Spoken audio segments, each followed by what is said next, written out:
Hi అండి, సింపుల్గా రసం ఎలా చేసుకోవాలో చూపిస్తానండి. తాలింపులు ఇందులోనే నేను చింతపండు, ఉప్పు, కారం, పసుపు, కొంచెం టమాటా ప్యూరీ వేసుకున్నానండి. ప్రాసెస్ చూద్దాం. తగినంత ఆయిల్ వేసుకుందామండి. నూనె వేడెక్కిపోయిందండి. కొంచెం ఉల్లిపాయలు వేసుకుందాం. చారులోని తాలింపులో ఉల్లిపాయ ముక్కలు వేసుకుంటే బాగుంటుంది.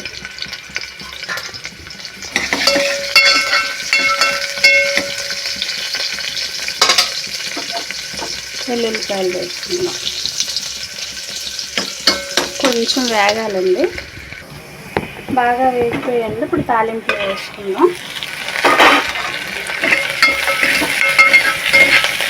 ఈ తోడకం తాలింపు అనేది తొందరగా అయిపోతుందండి. ఇది చాలా టేస్ట్గా కూడా ఉంటుంది. రసం ట్రై చేయండి ఒకసారి.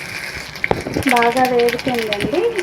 ఈ చారు వేసుకుందాం. చింతపండు పులుపు మొత్తం బాగా మరిగితే అయిపోయినట్టేనండి. అన్నీ నేను వేసేసాను కదా.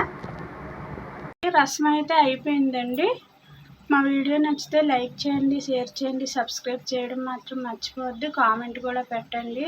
చాలామంది వీడియోలు చూస్తున్నారు కానీ సబ్స్క్రైబ్ చేసుకోవట్లేదు, కామెంట్లు పెట్టట్లేదు, లైక్ చేయట్లేదండి. ప్లీజ్ సబ్స్క్రైబ్ చేసుకోండి. ఓకే, థ్యాంక్ యూ అండి.